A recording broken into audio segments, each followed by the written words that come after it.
Imagine a city so rich and legendary that its very name meant, the city, to the entire world. For over 1,000 years, Constantinople stood as the heart of a mighty empire, a bastion of Christianity and classical knowledge, its golden domes and towering walls a symbol of unbreakable power. But by the year 1453, that power has withered. The empire is a shadow of its former self, a mere shell clinging to a single, magnificent city. And now, a storm is gathering from the east. A young, brilliant, and utterly ruthless sultan has set his sights on this ultimate prize. His name is Mehmed II, and he has sworn an oath to conquer what his ancestors could not. The world is about to witness the end of an era, and the beginning of a terrifying new one. The siege is coming. For centuries, the walls of Constantinople were the ultimate defense, a masterpiece of military engineering that had repelled every invader, from Avars to Arabs, from Bulgars to Russians. They were a triple-layered fortress of stone and earth, stretching for miles, with towers that seemed to touch the sky. The Byzantines called them the wooden walls of the city, believing them to be divinely protected. But the man who now stood before them was not like the other invaders. Mehmed II was only 21 years old, but his mind was a weapon sharper than any sword. He was a scholar, fluent in multiple languages, a student of history and military tactics. He knew these walls were the key to his destiny, and he knew that to break them, he would need a force of nature itself. Mehmed's first move was to prepare the battlefield.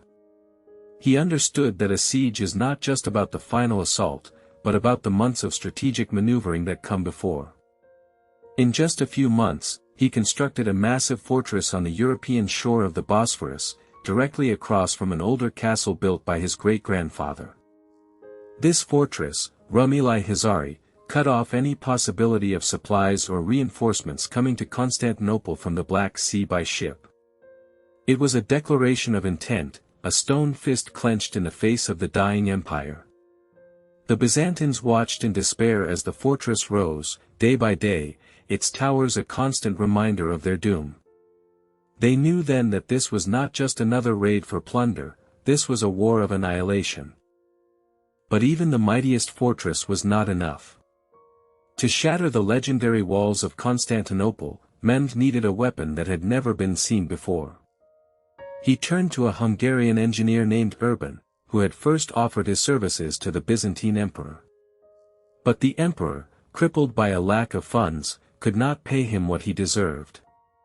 Urban, a man of science and ambition, saw a better future with the young sultan. Mehmed paid him a king's ransom and gave him free rein to create his masterpiece. The result was a bronze cannon of monstrous proportions, so large it could hurl a stone ball weighing over 1,000 pounds for a mile. This basilica cannon, as it was called, was a terror of the age, a god of war that could shatter stone and morale alike. The era of medieval walls was about to end. Across the walls, Emperor Constantine XI Palaiologos watched these preparations with a heavy heart. He was a man of courage and integrity, far more capable than many of his predecessors, but he ruled an empire in its death throes. His treasury was empty, his army numbered only a few thousand, and his call for help to the Christian West had been met with silence and indifference. The Pope in Rome demanded the union of the churches as a price for aid, a step that deeply divided his people. Constantine knew he had to fight, not for glory, but for survival, for the very existence of his 1,000-year-old heritage. He was the last Roman emperor, and he stood alone, facing a force that outnumbered him 10 to 1. The fate of his world now rested on his shoulders. On April 6, 1453, the silence was broken. The great Ottoman army, an estimated 80,000 men, marched into position before the walls. The sun glinted off their armor and banners, and the earth shook under their feet. Mehmed II sent a final offer to Constantine: surrender the city, and he would be allowed to leave with his people, their lives and possessions spared. It was a generous offer, a final chance for peace. But Constantine, knowing the fate of those who surrendered to the Ottomans, refused. He would defend his city to the last drop of blood. And with that refusal, Mehmed gave the order. The massive cannons roared to life, the earth-shattering blasts echoing across the land and sea. The greatest siege in history had begun. But what would it take to break these legendary walls? And what dark secret from within the city would seal its fate? The cannons roared for hours, their thunderous blasts shaking the very foundations of Constantinople. The great bombard of Urban, that monstrous engine of destruction, hurled stone balls weighing over 1,000 pounds against the ancient walls. Each impact sent tremors through the city, and clouds of dust and debris rose into the sky like funeral pyres. The defenders, huddled behind the battlements, felt the ground beneath them quake. They had never witnessed such firepower. The walls that had repelled countless invaders for 1,000 years were now being tested like never before. And as the smoke cleared, they saw the damage, huge cracks snaking through the masonry, sections of the outer wall crumbling into rubble. The legendary Theodosian Walls, once deemed impregnable, were beginning to break. But the defenders did not waver. They worked through the night, filling the gaps with stones, earth, and wooden beams, knowing that each repaired breach was a small victory in a desperate war. But the Ottoman cannons were not the only threat. Mehmed had learned from the failures of his predecessors. He knew that a land siege alone would not suffice. The city's sea walls, along the Golden Horn, were protected by a massive chain that the Byzantines had stretched across the harbor, blocking the Ottoman fleet. So Mehmed devised a plan so audacious that it seemed impossible. He would drag his ships overland, across the hills of Galata, and launch them into the Golden Horn from behind. Thousands of workers labored through the night, laying greased wooden tracks and hauling the ships with oxen and pulleys. On the morning of April 22, the defenders of Constantinople looked out to see the Ottoman fleet sailing into the Golden Horn, as if by magic. The sea route, their last lifeline for supplies and reinforcements, was now cut off. The city was truly surrounded. The morale of the defenders plummeted, and even the most optimistic among them began to whisper of doom. Inside the city, Emperor Constantine XI faced a crisis of leadership. His people were divided, some ready to fight to the death, others willing to surrender in exchange for their lives. The Church of Hagia Sophia, the spiritual heart of the empire, was filled with desperate prayers, but also with bitter arguments about the union with Rome. Constantine, a devout Orthodox Christian, had agreed to the union in a desperate bid for Western aid, but the move had only deepened the rift among his subjects. Now, with the Ottoman fleet in the Golden Horn and the walls under constant bombardment, he had to maintain unity among a people on the brink of despair. He walked among the defenders, encouraging them, reminding them of their glorious history, of the 1,000 years of Roman rule that would not end on his watch. He was an emperor without an empire, a leader without an army, but he refused to abandon his city or his people. But the siege was not just a battle of cannons and walls, it was also a battle of wits. The defenders, though outnumbered, were not without their own genius. A young engineer named Johannes Grant, a German mercenary, devised a series of countermeasures against the Ottoman mining operations. The Ottomans were digging tunnels beneath the walls, hoping to collapse them from below. Grant led teams of Byzantine soldiers who dug counter-tunnels, intercepting the Ottoman miners and engaging in brutal underground combat by torchlight. They flooded the tunnels, collapsed them, and killed the miners trapped inside. For weeks, a secret war raged beneath the earth, a war that the defenders were winning. Mehmed's engineers were frustrated, their tunnels repeatedly discovered and destroyed. The Sultan, enraged by the failure, ordered his own men to continue digging, but the Byzantine resistance was fierce. The underground battle was a small but crucial victory for the defenders, proving that they could still fight back against the mighty Ottoman war machine. Despite these small victories, the situation in the city was becoming desperate. Food was running low, and the defenders were exhausted from the constant bombardment and the nightly repair work. The Ottoman cannons had breached the walls in several places, and although the defenders managed to hold the line, they knew that a full-scale assault was imminent. Constantine sent desperate messages to the west, begging for reinforcements, but the ships that arrived were few and far between. The Venetian and Genoese merchants, who had much to lose, sent a handful of ships, but they were too few to make a difference. One of these vessels, a large merchant ship, managed to break through the Ottoman blockade and reach the Golden Horn, bringing much-needed supplies and a few hundred soldiers. The defenders cheered as the ship sailed into the harbor, but it was a drop in the ocean. The city was slowly starving, and the Ottoman army was growing stronger by the day. The clock was ticking, and the fate of Constantinople hung in the balance. As the siege dragged on, Mehmed grew restless. The bombardment was not breaking the walls as quickly as he had hoped, and his engineers were struggling against the defenders' countermeasures. He knew that the longer the siege lasted, the greater the chance of a Christian relief force arriving. So he decided to launch a massive assault on the walls, a full-scale attack that would overwhelm the defenders with sheer numbers. On the night of May 29, he gave the order. The Ottoman army, composed of elite janissaries, Anatolian troops, and mercenaries from across the empire, surged forward in wave after wave. They carried ladders, grappling hooks, and bundles of brushwood to fill the ditches. The defenders, exhausted and outnumbered, fought with the fury of men who had nothing left to lose. The clash was brutal, hand-to-hand combat on the crumbling walls, the air filled with the screams of the dying and the clash of steel. But as the Ottomans finally breached the inner wall, a cry of despair rose from the defenders: "The city is lost." Yet, even in that moment, a glimmer of hope remained. Would the defenders find a way to turn the tide? Or would the last bastion of the Roman Empire fall into the hands of the Ottoman Sultan?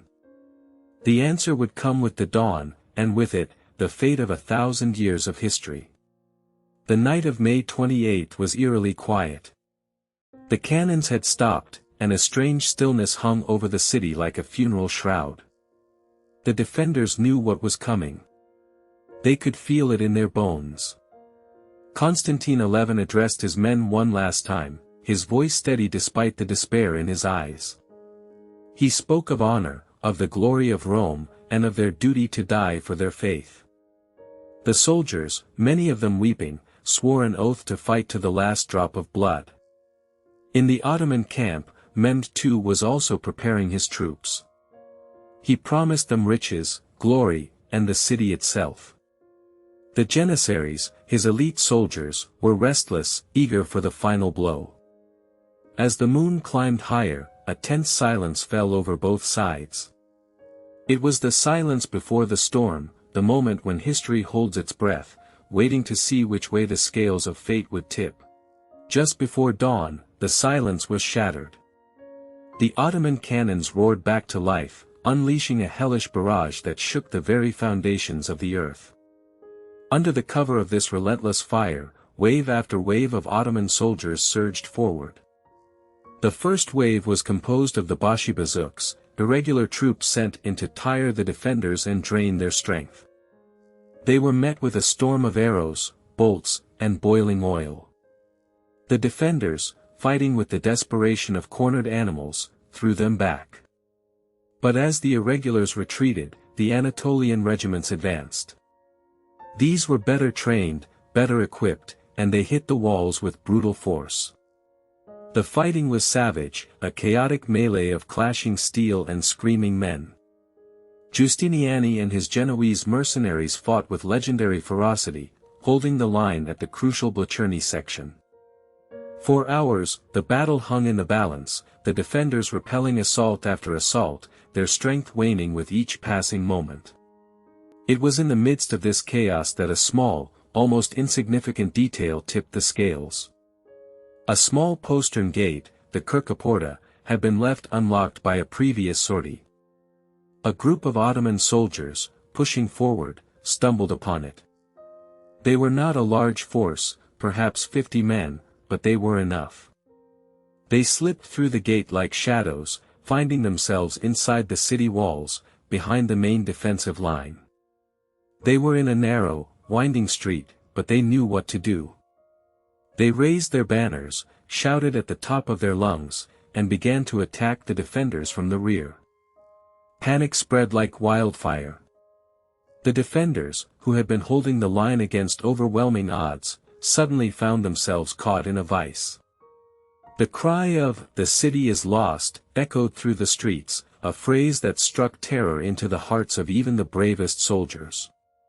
The line began to waver, then to break.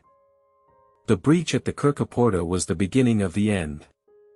Giustiniani, the great Genoese captain, was struck down by a crossbow bolt. The wound was severe, piercing his armor and lodging in his chest. He was carried away from the wall by his men, bleeding profusely, his face pale as death. His retreat was the final straw for the defenders. They saw their greatest warrior being taken away, and their morale shattered. Some fled, others fought on in isolated pockets of desperate resistance. Constantine XI, seeing his trusted commander fall and his lines crumbling, made a fateful decision. He threw off his imperial regalia, so he would not be recognized, and rallied the few men who remained around him. "Let us die for our faith and our city," he shouted, his voice ringing out above the din of battle. He led a final, desperate charge into the mass of Ottoman soldiers, a handful of brave souls following him into the fray. The last Roman emperor disappeared into the swirling chaos, never to be seen again. The death of Constantine XI remains one of the greatest mysteries of history. Some say he was cut down in the melee, his body lost among the piles of the dead.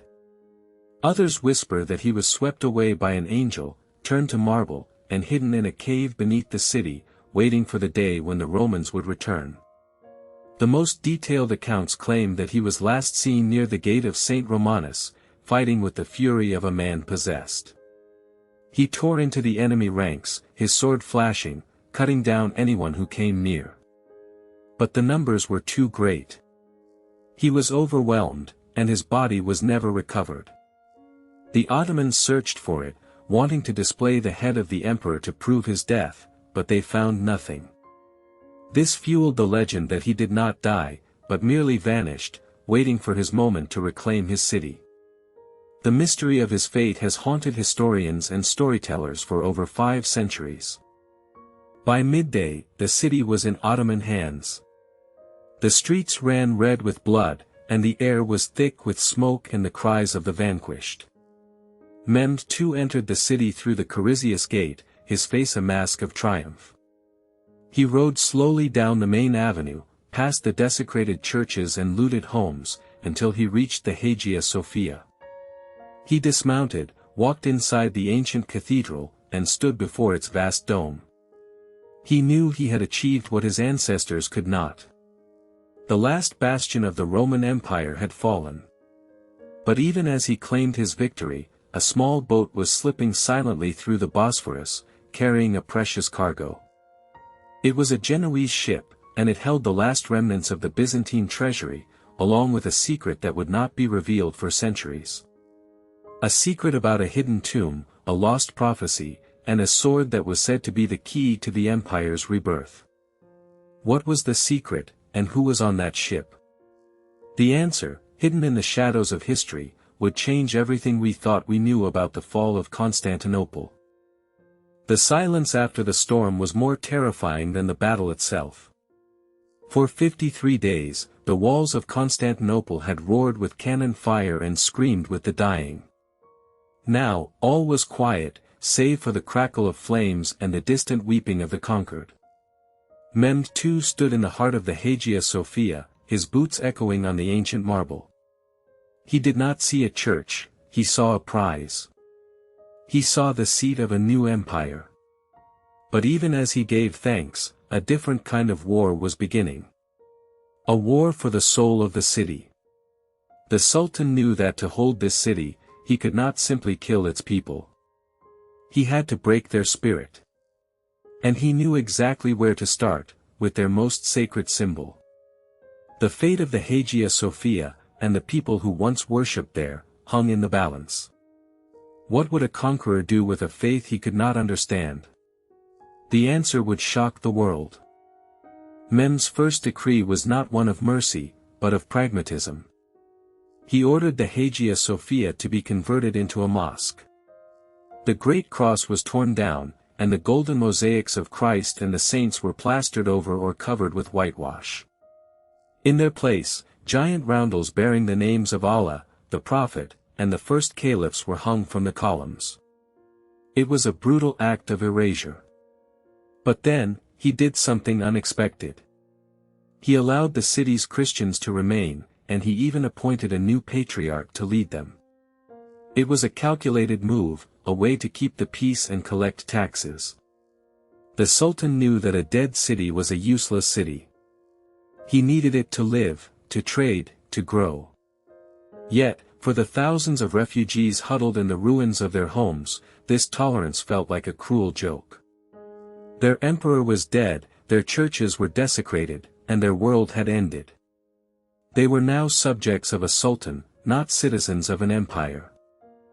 But the sultan's victory was not yet complete. He knew that the West would not simply accept the fall of Constantinople. As the news spread, a wave of shock and horror swept through Europe. In Rome, Pope Nicholas V wept when he heard the news. In Venice, the merchants panicked, realizing they had lost their most valuable trading partner. In France, the Duke of Burgundy vowed to launch a new crusade. But these were just words. The kingdoms of Europe were fractured, exhausted by their own wars, and terrified of the Ottoman war machine. They would argue, they would plan, and they would do nothing. This was the moment Mehmed had been waiting for. He had a free hand to consolidate his empire.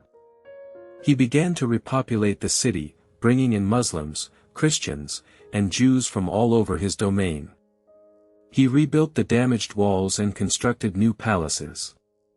Constantinople, which he now called Istanbul, was reborn as a new capital. But the old world was gone forever. Amidst the chaos of the sack, a different kind of tragedy unfolded. George Francis, a loyal friend and high-ranking official to the late Emperor Constantine XI, had been captured. He had watched his emperor die, and now he was being marched through the streets with other prisoners of war, their hands bound, their heads bowed. They were the spoils of war, to be sold in the slave markets of Edirne and Bursa. Francis, a man who had dedicated his life to serving the empire, was now destined for a life of servitude. But even in his despair, he kept his eyes and ears open. He was a historian, and he was determined to record the truth of what had happened. He listened to the whispers of his fellow prisoners, the stories of atrocities and survival. He heard the name of a man named Thomas Palaiologos, the brother of the dead emperor, who was in the city of Mistras in the Peloponnese. The rumors said that Thomas was gathering an army, that he was planning to retake the city. Could it be true? Was the flame of the empire about to be reignited? The rumor of a resistance in Mistras was a spark in a sea of despair. Francis clung to it. It gave him a reason to live.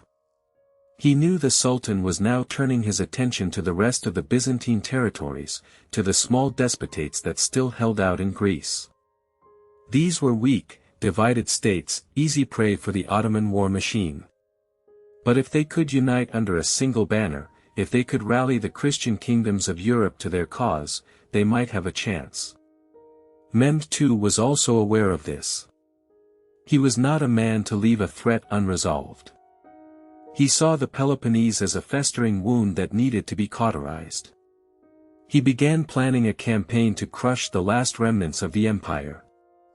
The fate of Greece, and indeed the fate of Europe, now depended on what happened in this remote, mountainous region.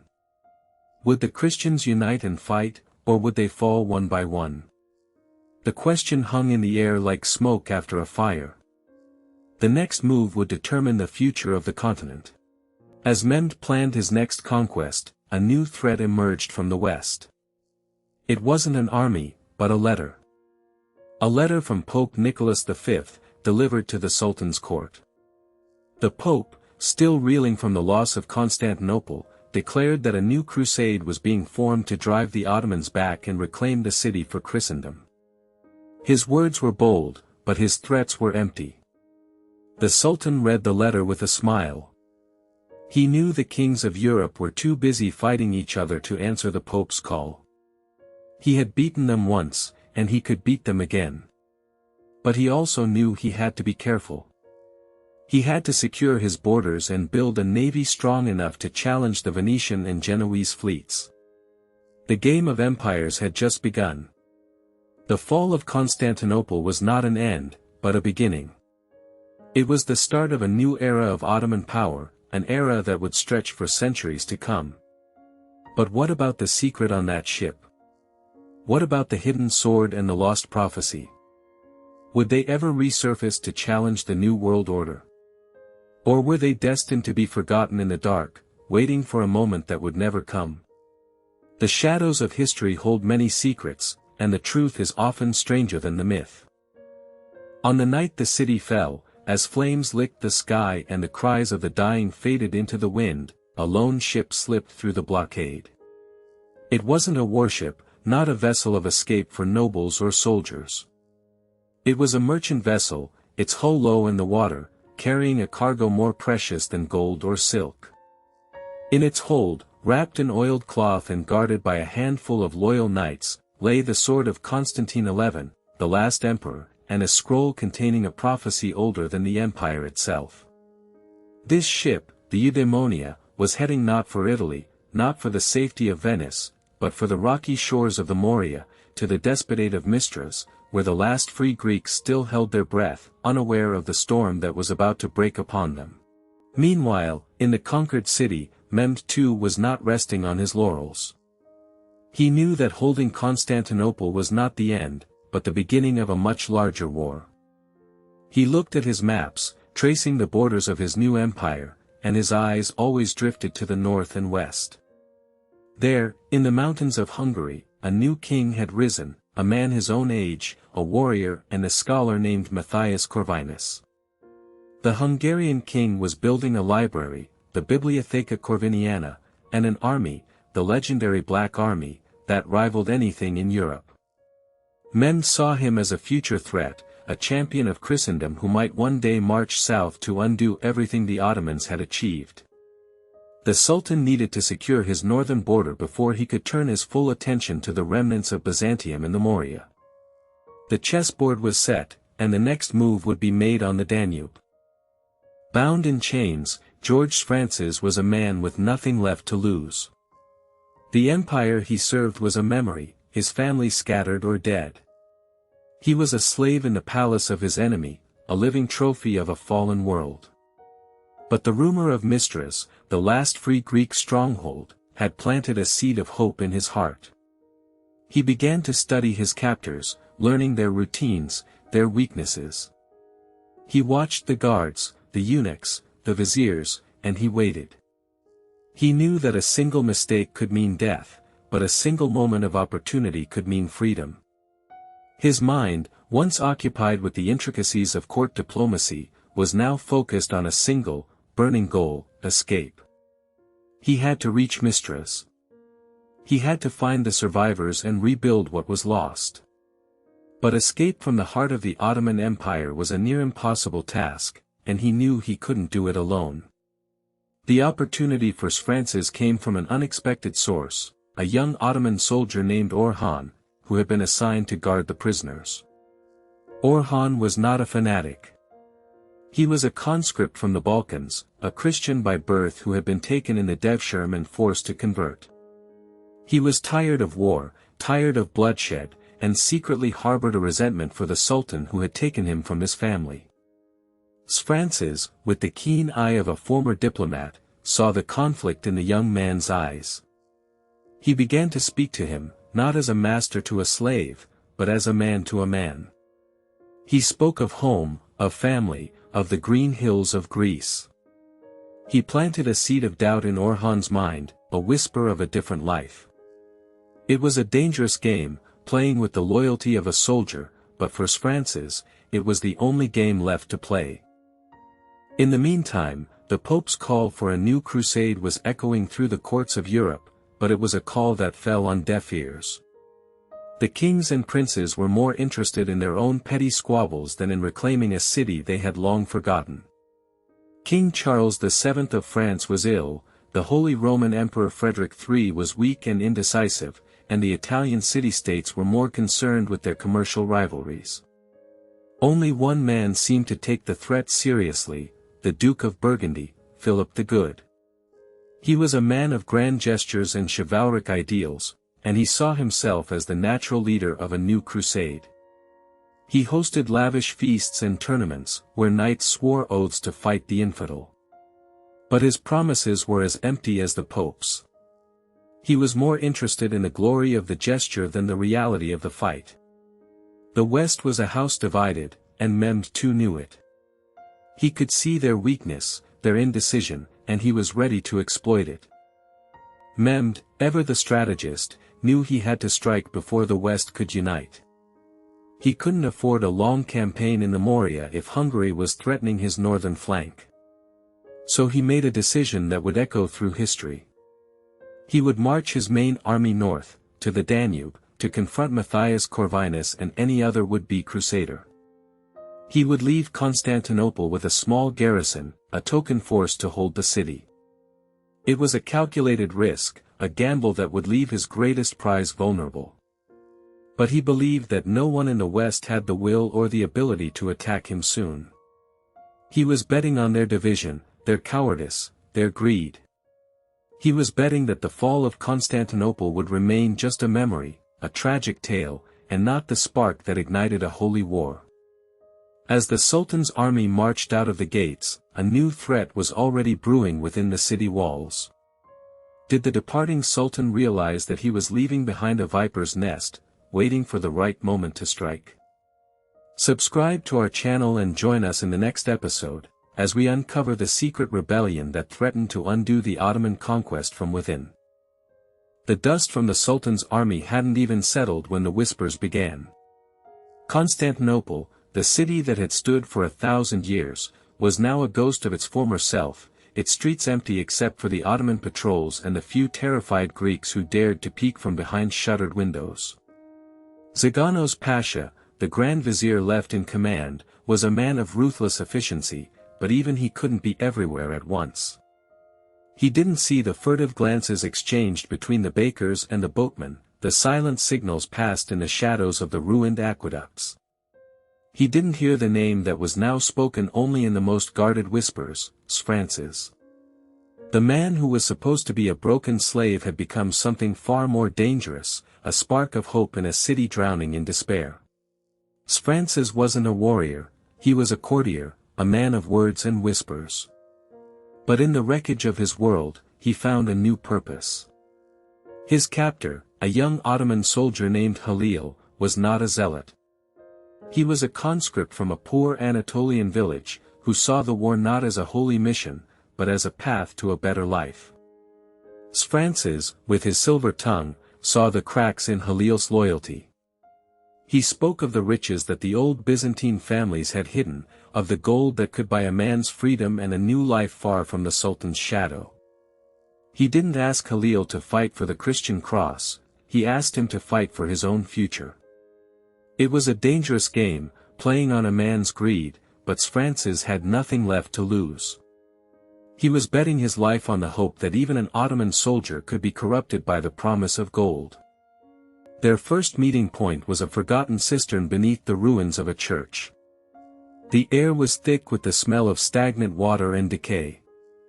Here, Francis and Halil met with a handful of others, Greeks who had survived by pretending to collaborate, and even a few former soldiers who had thrown away their armor to blend in with the crowd. Their plan was audacious, almost suicidal. They would gather weapons, hidden in the city's vast network of underground chambers, and wait for a sign. That sign was to be a signal fire on the shores of the Golden Horn, a beacon for the ships of the Morea, which they desperately hoped were still coming. It was a plan built on a foundation of sand, on rumors and desperate hope. But in the darkness of that cistern, surrounded by the ghosts of their fallen empire, it felt like their only chance. They were not just fighting for a city, they were fighting to reclaim their very identity. The one who gave them the means was a woman named Anna. She was a noblewoman of the Palaiologos family, and she had watched her world collapse with a stoic fury that Francis found both terrifying and inspiring. She had managed to hide a cache of weapons and armor in a secret vault beneath her family's ruined palace, a treasure that was now their only hope. But Anna was also a liability. Her hatred for the Ottomans was so fierce that she wanted to strike immediately, to kill every soldier she could before they even had a chance to fight back. Francis had to constantly restrain her, reminding her that a premature attack would only bring the Sultan's wrath down upon them all. He was walking a tightrope, trying to control Anna's fiery passion, Halil's growing greed, and the desperate fear of the others. One wrong move, one broken trust, and the whole conspiracy would collapse, taking them all to the executioner's block. The betrayal came from the most unexpected quarter. It was a deacon, a man who had once provided them with a safe house and food. He was captured by Zaganos Pasha's men during a routine patrol, and under torture, he broke. He told them everything, the cistern, the weapons, the names of the conspirators. Zaganos Pasha was a master of cruelty. He didn't just want to crush the rebellion, he wanted to make an example of it. The night before the planned uprising, the Ottomans struck. They surrounded the cistern and dragged out the conspirators one by one. Halil was among the first to be caught. He died begging for mercy, his dreams of gold and freedom dissolving in the mud of the cistern floor. Francis, however, was not there. He had been delayed, meeting with Anna about the final details. He watched from a rooftop as his comrades were executed, his heart pounding, his mind already racing with the next desperate move. With the conspiracy crushed, Zaganos Pasha paraded the heads of the conspirators through the streets on pikes.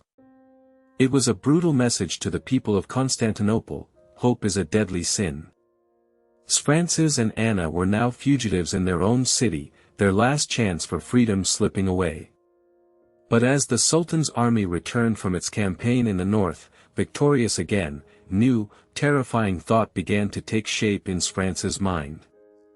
The Sultan would not be satisfied with just crushing a rebellion, he would want to root out any trace of resistance for good. The city would be purged, its most loyal subjects sold into slavery or executed. What if their failed rebellion had sealed the fate of every Byzantine left alive? What if the only way to save their people was not to fight, but to flee? And as he looked at the approaching banners of the conquering Sultan, he knew the biggest test was yet to come. But who would be the next to rise from the ashes, and what dark secret would they uncover in the Sultan's own court? To find out, you'll have to stay with us. Subscribe now and join us in the next episode, where the fate of the last Byzantines hangs by a thread. The blood was still fresh on the cobblestones when Francis saw them. Zaganos Pasha's men were dragging Anna out of a baker's shop, her arms bound, her face pale as ash. He wanted to scream, to charge, but his legs were frozen. He watched as they threw her to the ground and put a rope around her neck, right there in the square. This was the price of hope. A few coins, a hidden cistern, a whispered name, it all ended here, in a puddle of mud and despair. But as the rope tightened, something snapped inside him. He saw the city around him, not as a tomb, but as a labyrinth. He knew every alley, every broken stair, every shadow. He slipped away, not running, but flowing through the ruins, his heart a cold, hard stone. This wasn't the end. It was the moment he stopped being a courtier and became a ghost. Francis had one place left. The Chora Church. It was a ruin now, the mosaics pried from the walls, the altar stripped bare. But the old priest, Nikon, had never left. He lived in the crypt, surrounded by the bones of forgotten saints. When Francis appeared, Nikon didn't ask questions. He just handed him a piece of hard bread and a cup of water. "The Sultan is back," Nikon said. "He's not just a conqueror. He's a builder. He's tearing down our world to build his own. Every stone of this city will be repurposed." Francis ate in silence. He was beaten. Anna was gone, Halil was dead, and the rebellion was a pile of severed heads. But then Nikon moved a stone slab in the corner of the crypt, revealing a dark hole. "There is one thing the Sultan cannot repurpose," the old priest whispered. "The past. And the past has a secret exit." The tunnel was older than the city itself. It was a Roman aqueduct, long forgotten, its walls slick with black mold. Francis crawled behind Nikon, the lantern casting monstrous shadows. The plan was simple: escape the city walls, reach the harbor, and find a boat. "Mistras is the last free Greek land," Francis said, his voice echoing. "We can raise an army there. We can rebuild." Nikon stopped and turned. His face was unreadable. "You sound like Constantine." He also believed in the next victory, the next miracle. "Look where it got him." He paused, then added, "But maybe that's what we need. A man who's too stubborn to know when he's beaten." They emerged near a collapsed gate, the sea smell mixing with the stench of decay. But as they stepped out, a whistle cut the air. A crossbow bolt slammed into the wall next to Francis' head. They had been followed. The bolt grazed Francis' shoulder, tearing cloth and skin. He shoved Nikon behind a broken column as a figure emerged from the tunnel, a janissary, in dark armor, a green turban covering his face. Francis braced for death, but the janissary didn't attack. He sheathed his sword and pulled down his mask. The face beneath was not Ottoman. It was the face of a man from Trebizond, with pale eyes and a scar across his lip. "My name is Yusuf, but not really," he said. "I was born Andronikos. I've been waiting for you. For years." He explained that he was a spy, planted by the last emperor's inner circle, a secret that died with Constantine. He had been embedded in the Sultan's army, waiting for a signal that never came. "The Sultan has a new obsession," Yusuf said. "He's hunting a relic. He believes the Byzantines hid the Holy Grail in the city. He will tear every stone apart to find it. You need to be long gone before he does." Yusuf led them down to the Golden Horn, where a small fishing boat was moored, hidden under a pile of nets. "This is a one-way trip," he said. "The current will take you out to sea, but the Ottoman fleet is patrolling. You'll have to slip through the Bosphorus at night." As they pushed off, the city loomed behind them, a dark mass against the stars. Francis looked back. He could see the lights of the Sultan's palace, glowing like a malevolent eye. He had escaped the massacre, the plague, the chains. But he had lost everything. His wife, his children, his emperor, his country. He had nothing left but a promise to remember. As the boat drifted into the current, Nikon began to pray. Francis joined him, not for salvation, but for damnation. "Let the Sultan never sleep," he whispered. "Let him choke on every stone he stole." But the boat wasn't just carrying men. Under a loose plank, Francis found a chest, sealed with lead. Inside, wrapped in oiled silk, was a golden icon, not of Christ, but of the Virgin, with a large, dark sapphire at its center. "It's not the Grail," Yusuf had said. "It's better. It's the heart of the empire. The one thing Mehmed will burn the world to find." Francis stared at the jewel. He realized their escape wasn't just a flight from death, it was a challenge. Mehmed too was a man who believed all of creation was his to bend.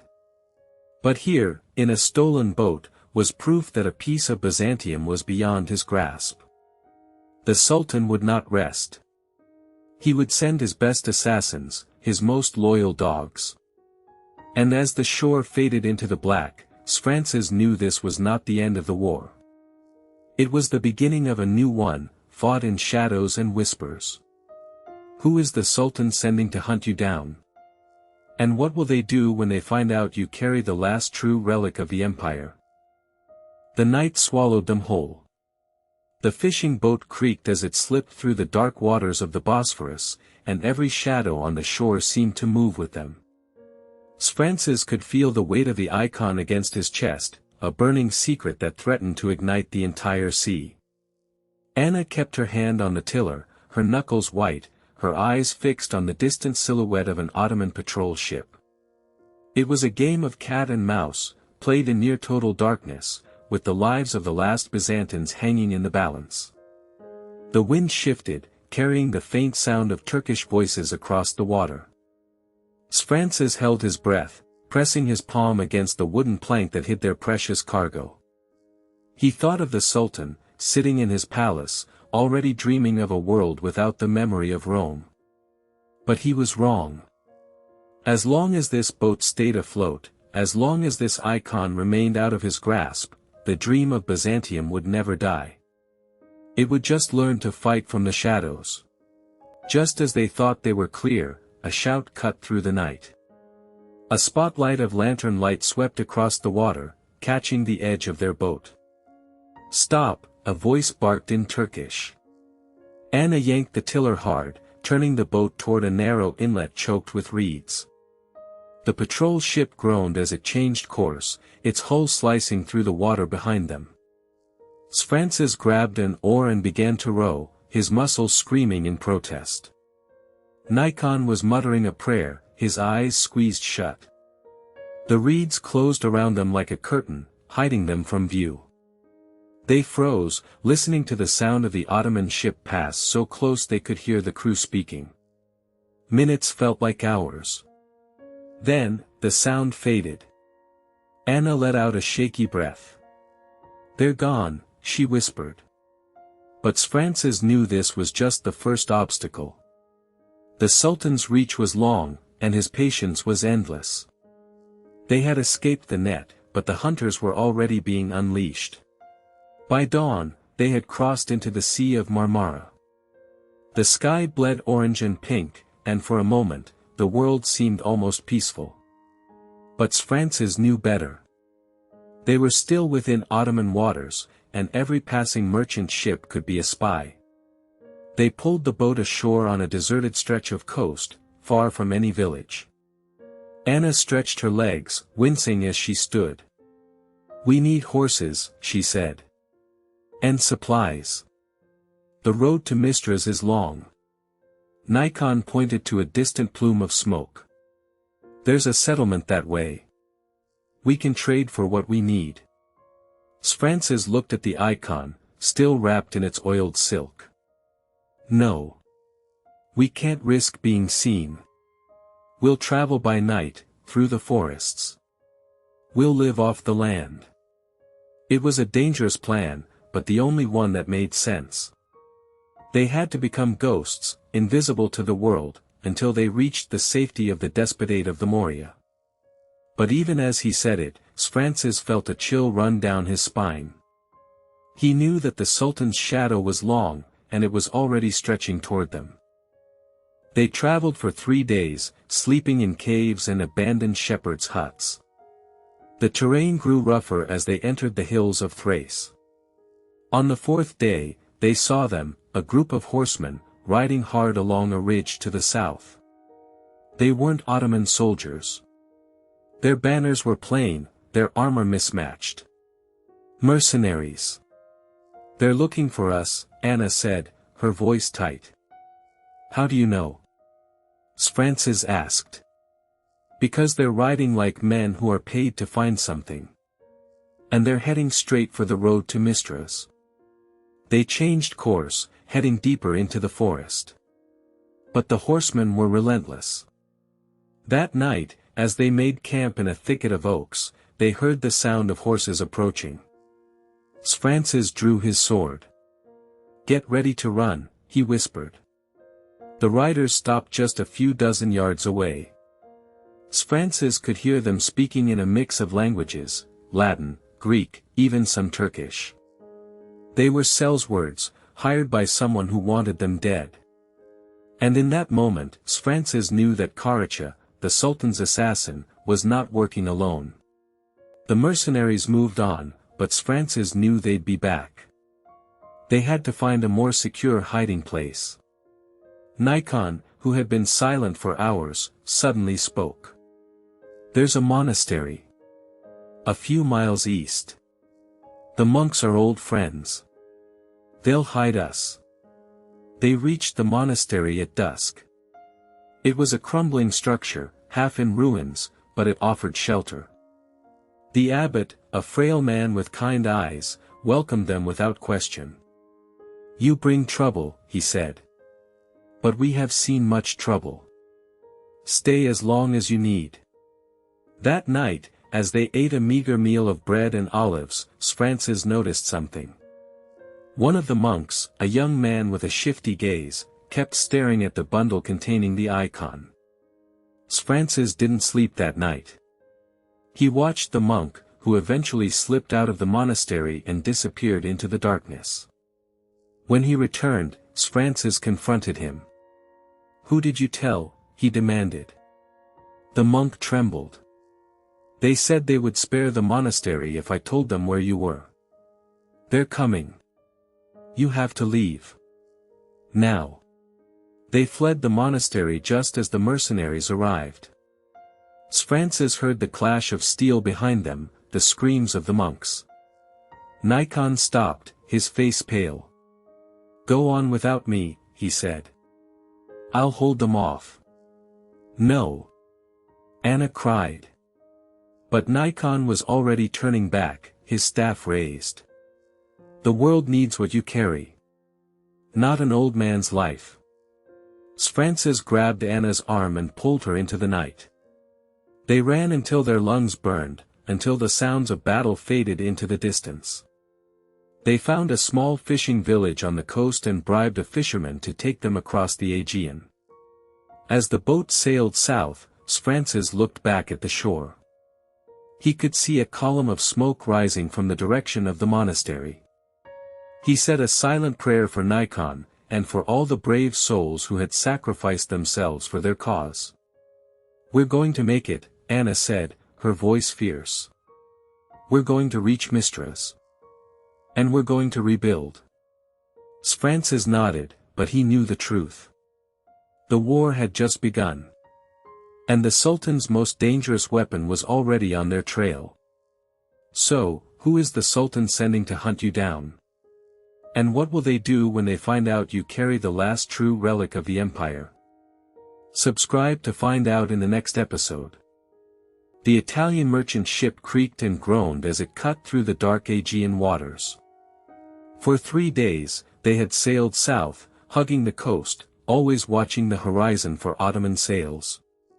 Anna hadn't slept. She sat by the bundle containing the icon, her hand never leaving it. Francis watched her from across the deck. He saw the exhaustion in her eyes, the same exhaustion he felt in his bones.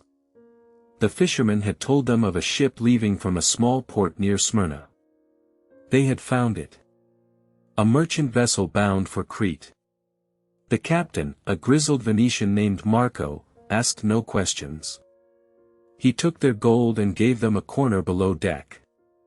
But Francis knew they weren't safe. Not yet. Karacha was out there. And the Sultan's reach was long. On the third night, a lookout shouted. A ship was approaching from the north, its silhouette black against the moonlit sky. It flew no colors.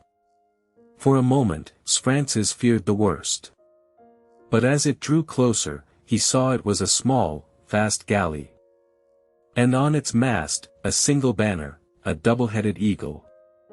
The symbol of the Palaiologos dynasty. Hope surged in his chest. Could it be? But then the galley turned away, disappearing into the night as quickly as it had appeared. Francis was left with a single, burning question: Was it a sign, or a trap? The apparition of the galley haunted Francis for the rest of the voyage. It felt like a message, but from whom? Friend or foe?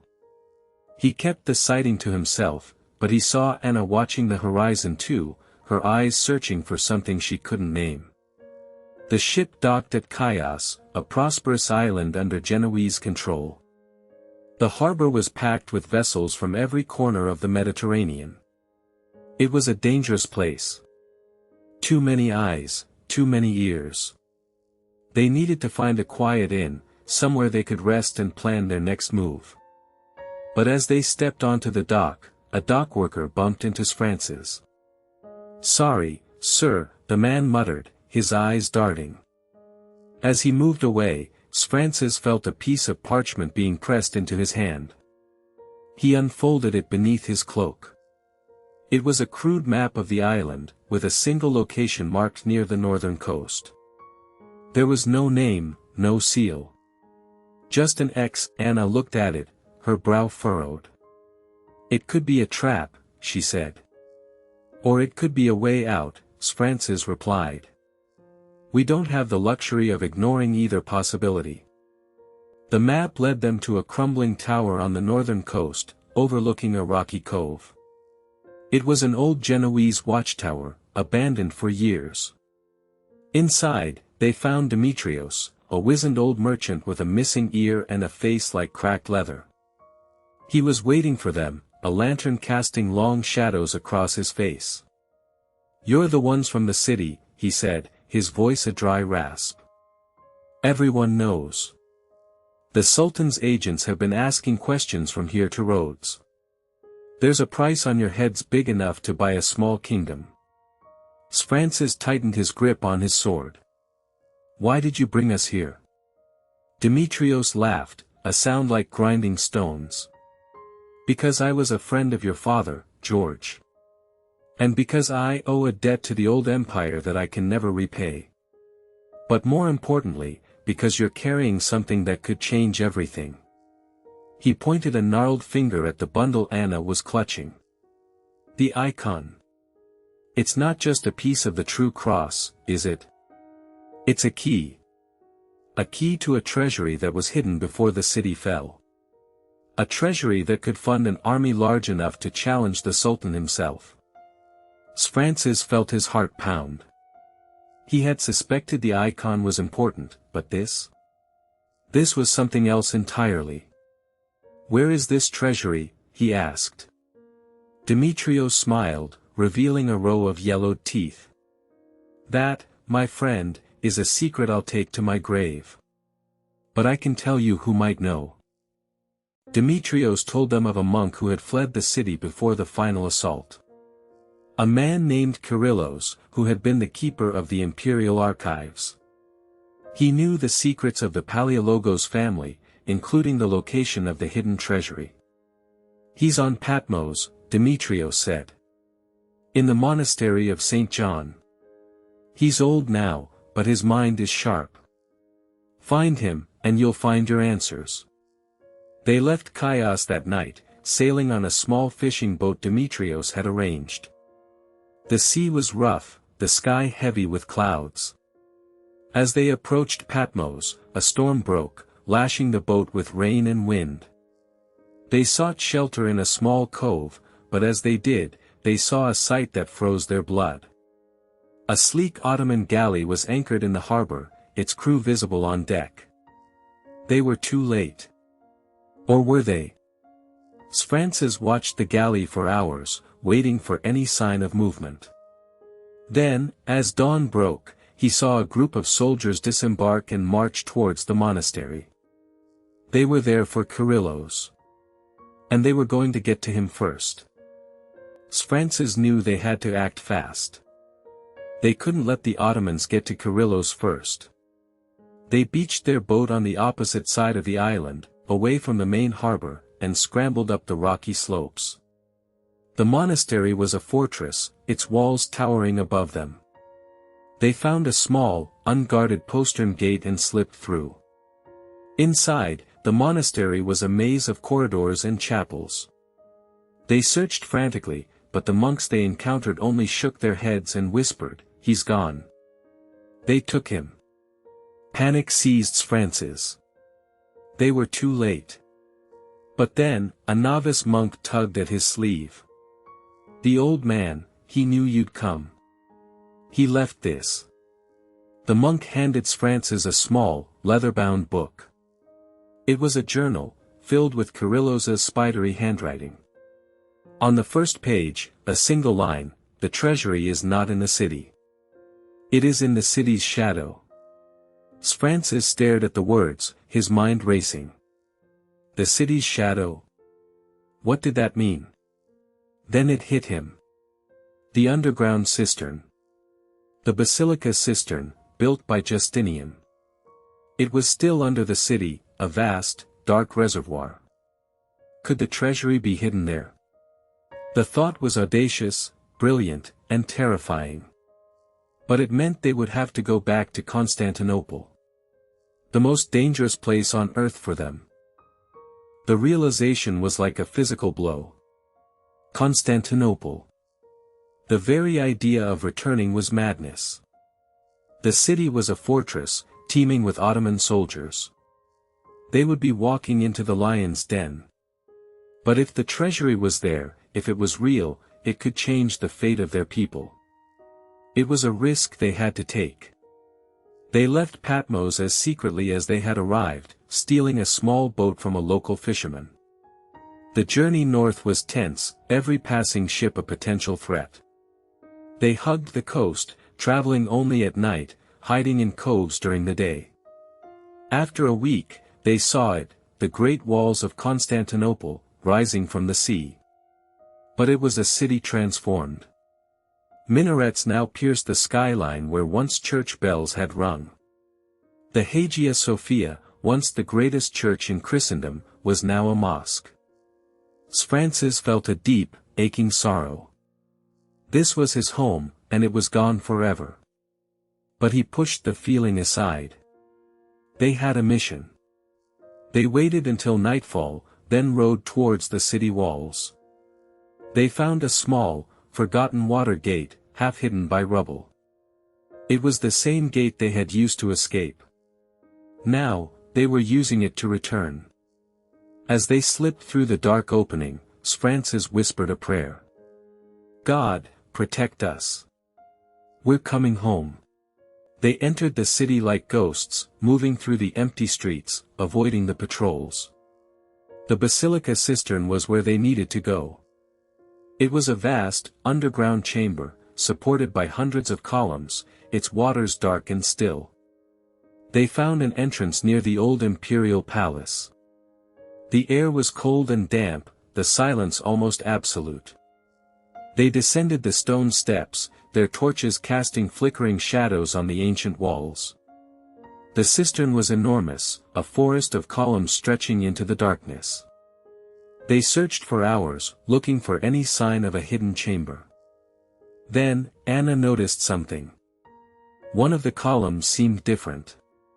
It was thicker than the others, and its base was carved with a symbol they hadn't seen before, a double-headed eagle, but with a small, almost invisible crack running through it. Francis ran his fingers along the crack. It was a seam. He pushed, and with a groan, a section of the column slid aside, revealing a narrow passageway. They looked at each other, their hearts pounding. They had found it. The treasury of the Palaiologos. But as they stepped into the passage, a sound echoed behind them. The sound of footsteps. They were not alone. Francis spun around, his sword drawn. A figure emerged from the shadows. It was a man in a dark cloak, his face hidden. "Don't move," Francis said, his voice low and dangerous. The man laughed. "I've been following you since Chios. You're more resourceful than I expected." He threw back his hood, revealing a face Francis didn't recognize. "My name is Mustafa. I've been sent by the Sultan to bring you back. Dead or alive, it doesn't matter to me." Francis tensed, ready to fight. But Mustafa didn't draw his weapon. Instead, he smiled. "But I'm not here to fight you. I'm here to make you an offer. The Sultan knows about the treasury. He knows you're looking for it. He's willing to let you live, and to let you keep a portion of what you find, in exchange for the rest. He's not a monster, you know. He's a ruler. And rulers need gold." Francis stared at him, his mind racing. Was this a trick? Or was it a real offer? He looked at Anna, who shook her head slowly. He knew what she was thinking. They couldn't trust him. But they were trapped. What choice did they have? What would you do, when the only way out is to make a deal with the devil who destroyed your world? Subscribe to find out what Francis decides, and whether the treasury of the Palaiologos will stay hidden forever. The offer hung in the air like poison. Francis could feel the weight of Mustafa's gaze, the confidence of a man who held all the cards. But he also saw the flicker of doubt in Anna's eyes, a warning that this was a trap. He tightened his grip on his sword. "The Sultan's gold has a price," he said, his voice steady. "And I've already paid it with everything I've lost." Mustafa's smile faded. "A pity," he said, drawing his own blade. "I was hoping we could be reasonable." The clash of steel echoed through the ancient passage. Francis fought with the desperation of a man who had nothing left to lose, while Anna slipped into the shadows, searching for an escape. The fight was brutal, a dance of death in the flickering torchlight. Francis was a scholar, not a soldier, and Mustafa was a killer. He was being pushed back, his arm growing numb from the force of the blows. He knew he couldn't win this fight. He needed a miracle. Just as Mustafa's blade was about to find its mark, a slab of stone crashed down between them, kicked by Anna. The passage filled with dust and debris, and Mustafa stumbled back, cursing. "Run!" Anna shouted. They didn't need to be told twice. They plunged into the darkness, their torches sputtering, the sound of Mustafa's enraged screams echoing behind them.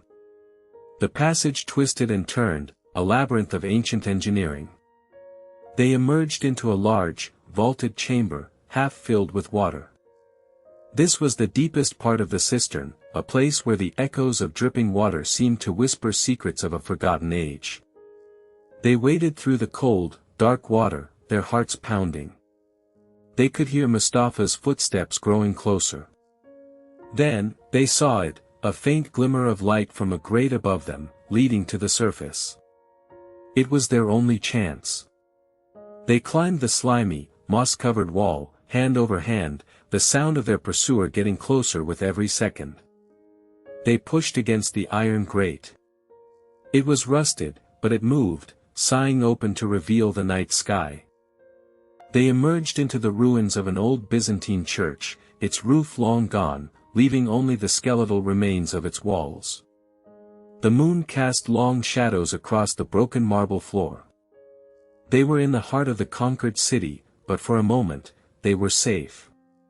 "He'll find us again," Anna said, her breath ragged. "We need to figure out what the map is telling us. Why is the treasury empty? Where is the real fortune?" Francis unrolled the parchment, now damp and crinkled.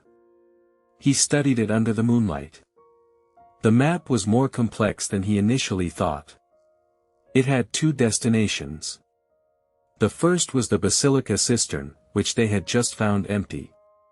But the second was a different location, marked with a symbol of a cross and a star. "Mistress," he whispered. "The treasure isn't here. It's been moved. It's with Thomas Palaiologos in Mistress. The map is a key to the real treasury." They had been chasing a ghost, a decoy. But now they had a new destination. And they had to get there before Mustafa did. But their respite was short-lived. As they were about to leave, they heard a sound from the shadows. A low, guttural laugh. They turned, weapons ready. A man stepped out from behind a broken pillar. It was the sailor from Chios, the one who had helped them escape. "I see you found the map," he said, his accent revealing a bitterness they hadn't noticed before. "But you'll never see the treasure. The Sultan's gold will buy my family's freedom." He was the traitor. The one who had been feeding information to Mustafa all along. Francis felt a surge of anger. "You betrayed us," he said. "You sold us to the men who destroyed our homes." The sailor shrugged. "Your empire is gone. Mine is just beginning." He lunged at them. The fight was quick and desperate. Anna was fast, her blade finding its mark with a brutal efficiency. The sailor fell, clutching his side. They stood over him, breathing heavily, the reality of their situation sinking in. They had to move. They had to get to Mistras. The journey to the coast was a race against time. They moved through the city's back alleys and forgotten passageways, always listening for the sound of pursuit. They knew Mustafa would not be far behind. They finally reached a small, isolated cove where a fishing boat was waiting, courtesy of one of Eleni's contacts.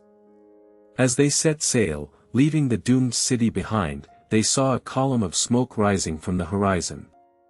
The Ottomans were burning the last remnants of their old world. The sea was calm, but their hearts were not. Every moment, they expected to see the sails of an Ottoman warship. They knew that Mustafa was on their trail, and that he would stop at nothing to complete his mission.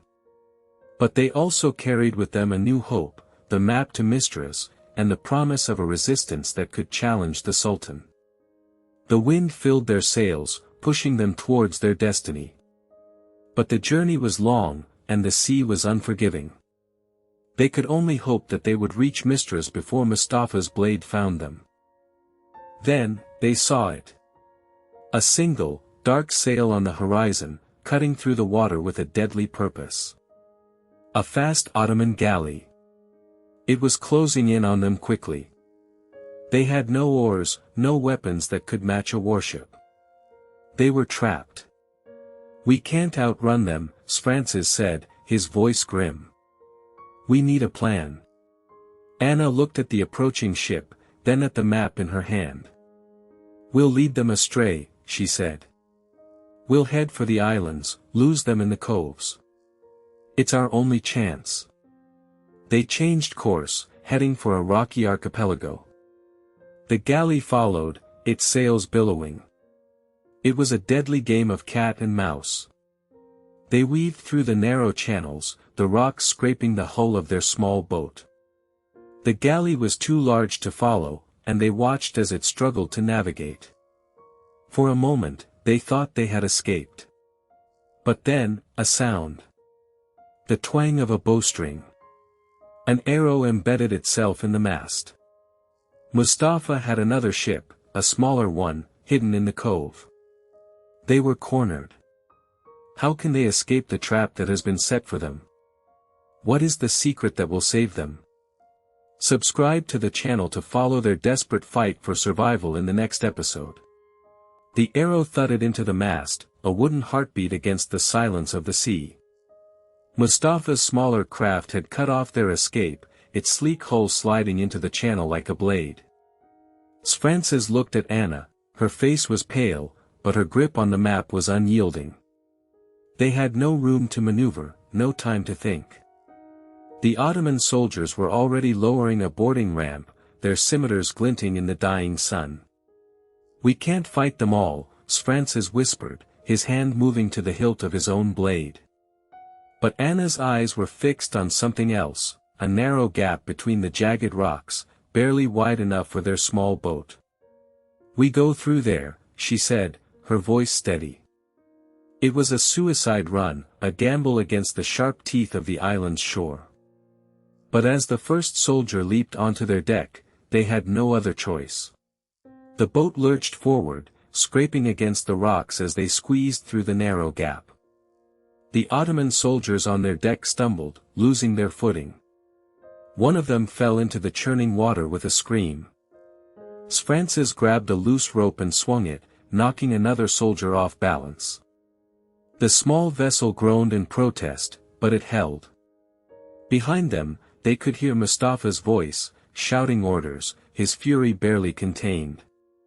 The channel opened up into a hidden, circular lagoon, shielded from the open sea by towering cliffs. It was a dead end. Anna's eyes scanned the walls of rock, desperate for an exit. Then she saw it, a small, man-made dock carved into the stone, and behind it, a rusted iron door. "There," she cried out. They steered the boat towards the dock, their pursuers' swords still swinging behind them. As they leaped onto the stone, Francis turned to face the remaining soldier, his own blade finally drawn. This was their last stand. Francis parried a blow, the clash of steel echoing off the cliff walls. Anna pushed against the iron door, but it wouldn't budge. "It's locked," she yelled, her voice filled with panic. The Ottoman soldier pressed his attack, forcing Francis back. Just as the soldier raised his sword for a final strike, a loud twang filled the air, and an arrow sprouted from the soldier's chest. He dropped his weapon and fell to the ground. They both looked up, stunned. Standing on a ledge above the dock was Eleni, her bow still drawn. She lowered it and jumped down to join them. "I followed Mustafa's ships," she explained, her eyes darting to the iron door. "I knew he'd corner you here." She pulled a small, ornate key from her belt. This island was a secret stronghold of the old empire. My family guarded it. She turned the key, and the ancient door creaked open, revealing a dark, stone corridor leading into the heart of the cliff. The corridor was damp and cold, the air thick with the smell of salt and old stone. Eleni led them deeper, lighting a torch she had brought with her. The walls were covered in faded frescoes, images of saints and emperors long gone. "My family were the keepers of this place," she said, her voice echoing in the darkness.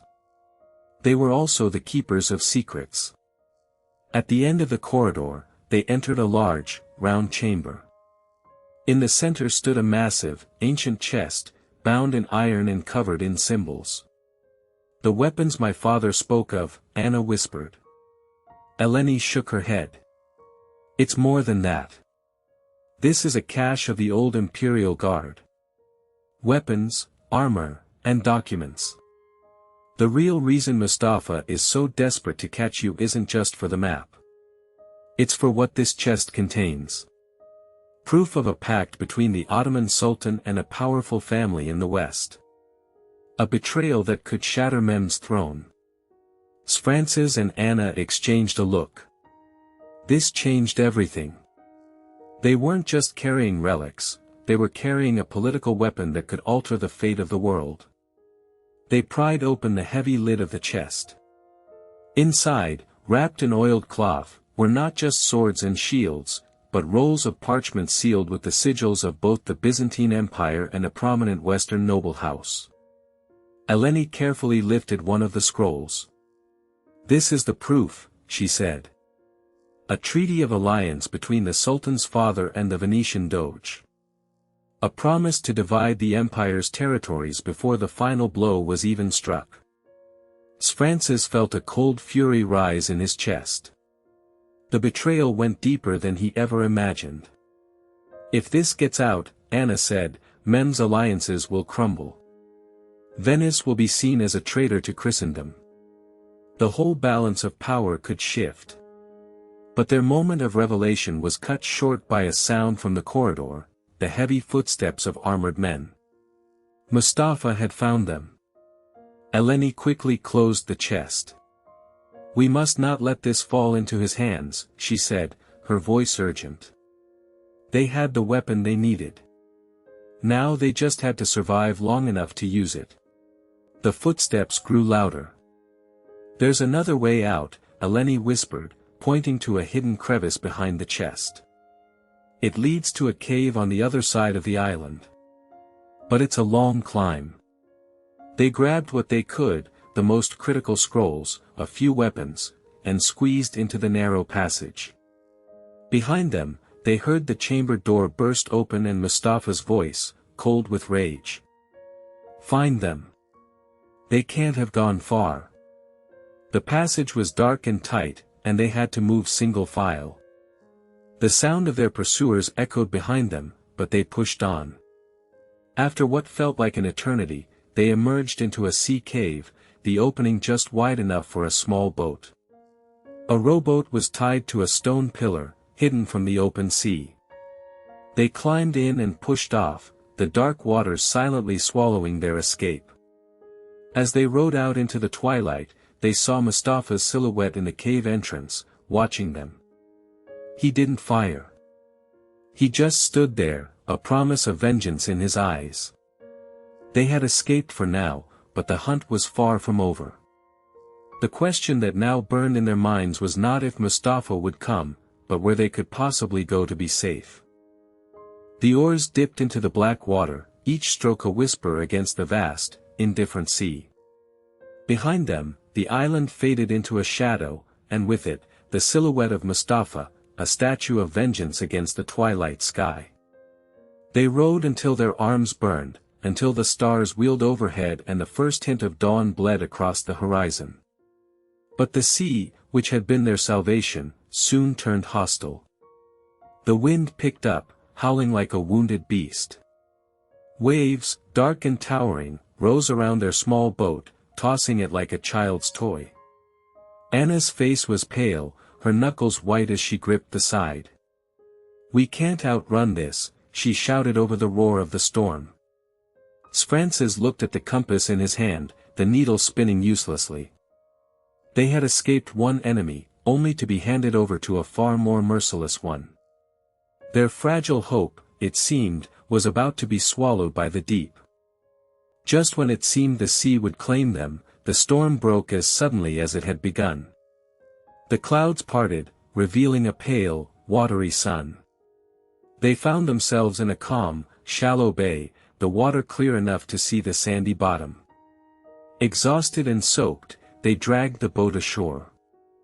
Eleni, her voice hoarse, pointed to a rocky promontory.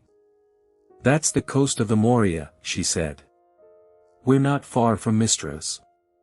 But the relief of reaching land was short-lived. They found a small fishing village, its huts empty, its nets rotting. An old woman, the only soul left, told them the news that shattered their hopes. "Mistras has fallen," she croaked, her eyes filled with a distant terror. "The Sultan's armies swept through weeks ago. There was no resistance. The despot Thomas has fled to Italy." The ground seemed to give way beneath France's. Their destination, the heart of the Byzantine resistance, was gone. They had risked everything to bring the treaty to Thomas, and now, there was no one left to give it to. The news of Mistras's fall was a death knell for their cause. They had a weapon, but no army to wield it. "Then we go to the Venetians," Anna said, her voice firm despite the despair in her eyes. "Modin is a Venetian stronghold. They'll have to listen to us." Eleni nodded slowly. "It's our only option. If we can get there and present the treaty, we can force the Doge to break his alliance with the Sultan. It's not a cure, but it's a chance." Francis looked at the two women, their faces set with a determination that mirrored his own. They were battered, hunted, and weary beyond measure, but they were not yet broken. They gathered what little food they could find and set off on foot, following the rugged coastline southward. The journey was brutal. The terrain was rocky and unforgiving, and the sun beat down on them mercilessly. But every step was a step away from the doom that seemed to be closing in on them.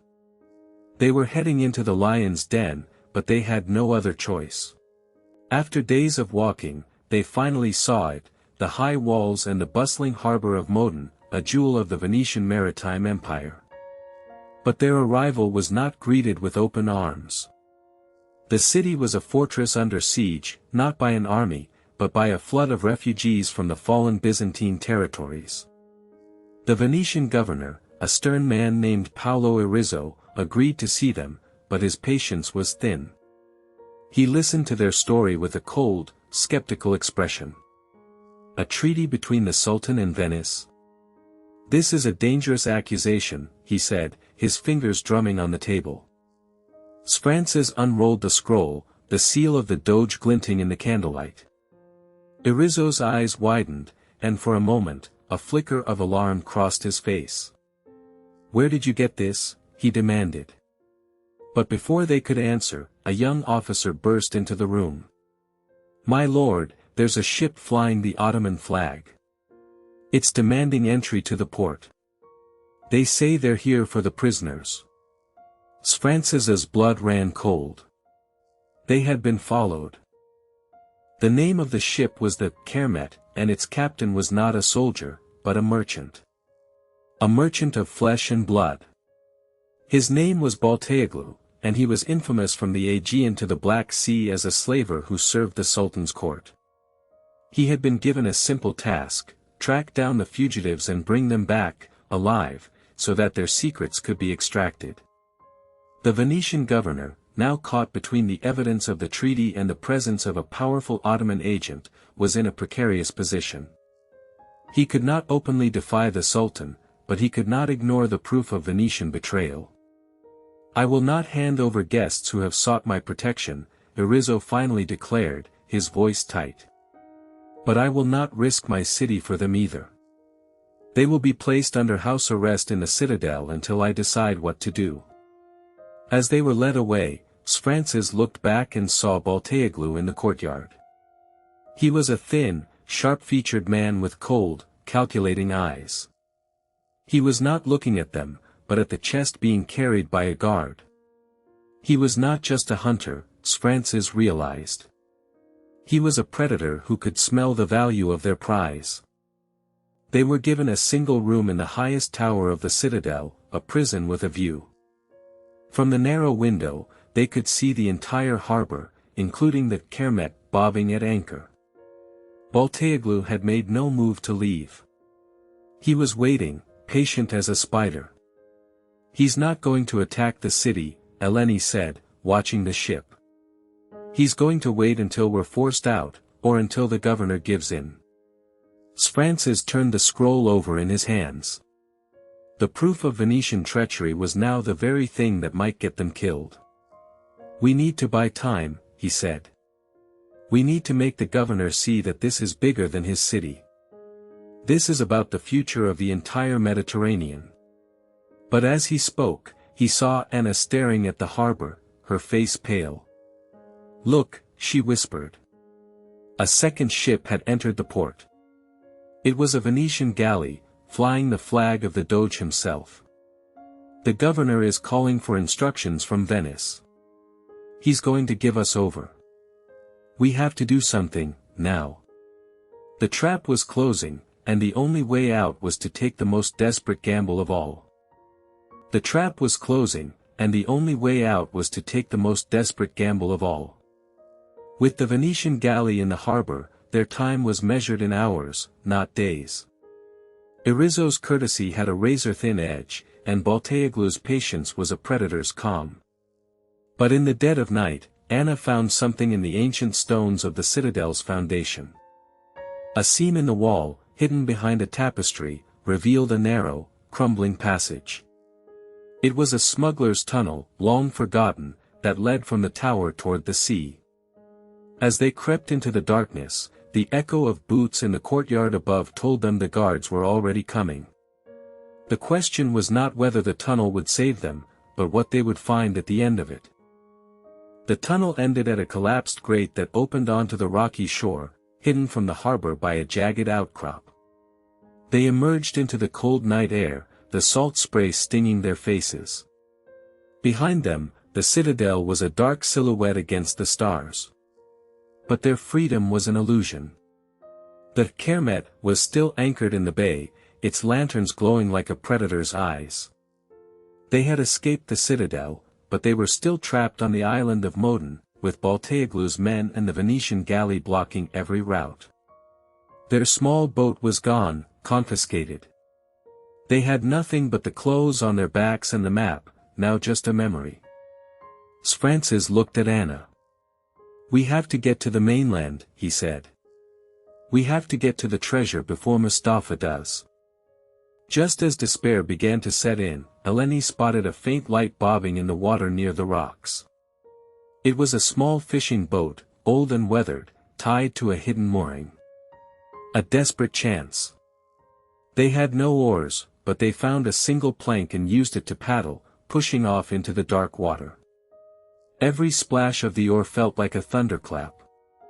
They moved slowly, keeping to the shadows of the cliffs, praying that Balteoglu's men were watching the harbor, not the open sea. The Kermet grew smaller behind them, but the fear grew larger. They were on the open water, in a leaky boat, with no supplies and no destination. But they were free. For now, that was enough. They drifted for hours, the current pulling them south, away from the safety of the Venetian-controlled coast. By dawn, they could see the rugged coastline of the Mani Peninsula, a lawless land of warlords and pirates, loyal to no one. It was a risk, but it was their only choice. They landed on a deserted beach, exhausted and hungry. They had no food, no water, no weapons. They were fugitives with nothing, in a land where everyone would sell them out for a few coins. But Anna, ever resourceful, found a small spring in the rocks. As they drank, Francis looked at the map in his mind, tracing the route to the hidden treasure.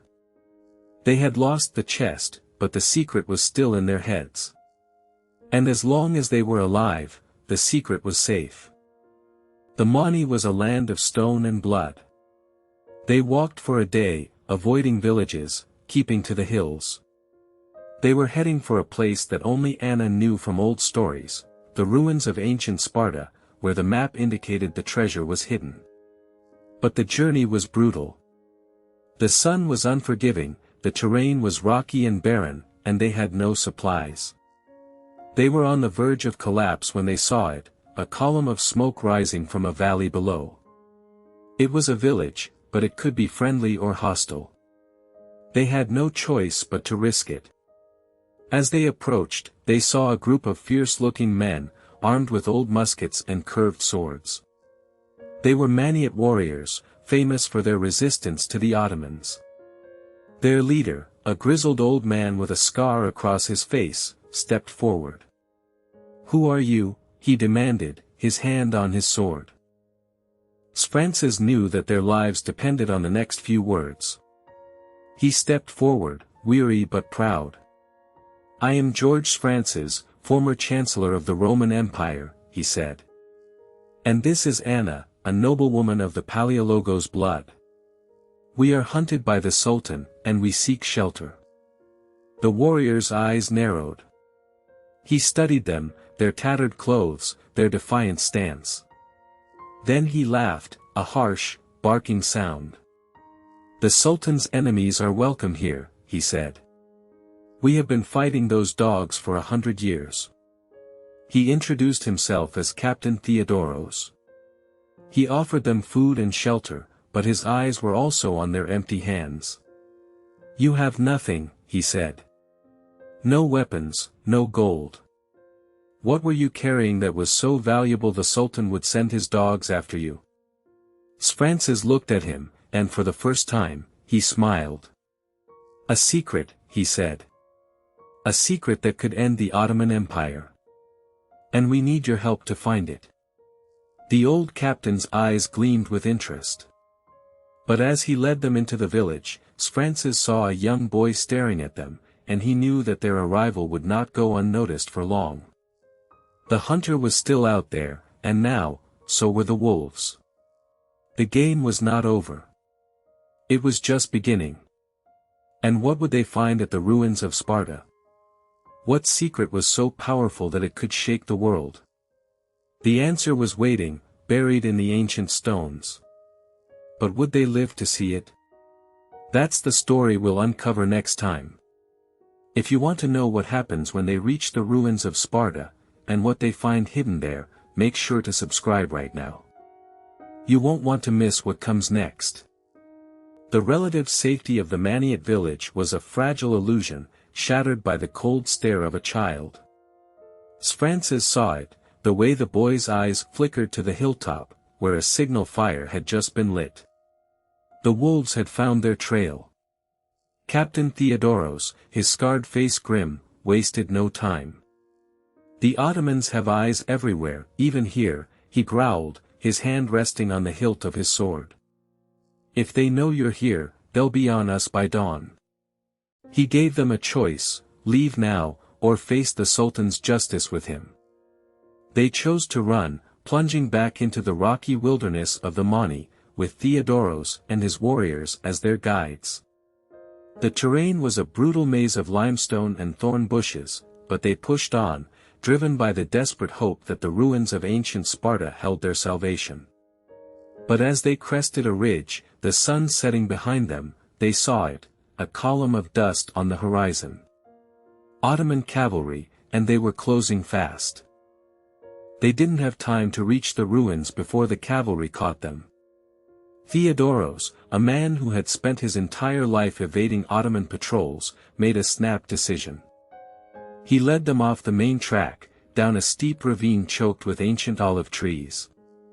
We lose them in the rocks, he hissed, his breath coming in ragged gasps. The sound of hoofbeats grew louder, echoing off the canyon walls.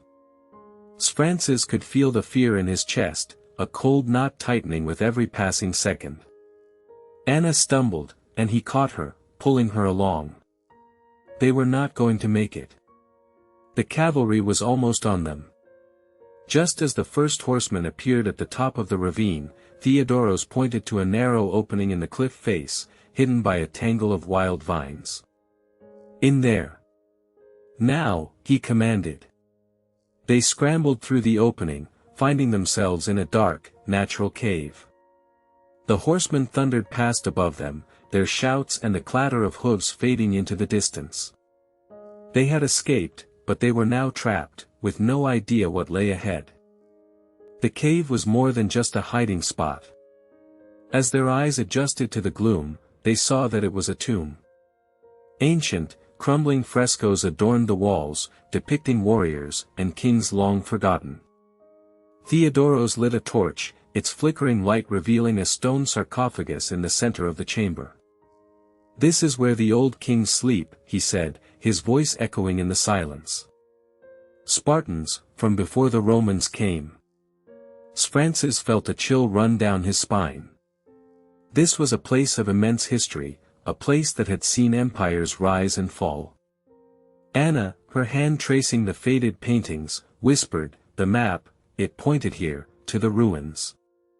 But this is a tomb, not a treasure hold." Then, Eleni noticed something. A small, almost invisible crack in the floor, partially hidden beneath a layer of dust. "There's something here," she said, kneeling down. With the help of the warriors, they pried at the stones. Beneath them, a narrow staircase descended into an even deeper darkness. "The treasure isn't in the ruins above," Francis said, his voice filled with a new, grim hope. "It's down here." The staircase led them deep into the earth, into a vast, hidden chamber that was not a tomb, but a sanctuary. The air was stale and heavy with the scent of aged stone and incense. Torches lined the walls, their flames casting long, dancing shadows. And there, in the center of the chamber, on a raised platform, lay a chest. It was not the ornate, jeweled chest they had been forced to abandon in Modin. This one was simple, made of dark, aged wood, bound with iron straps.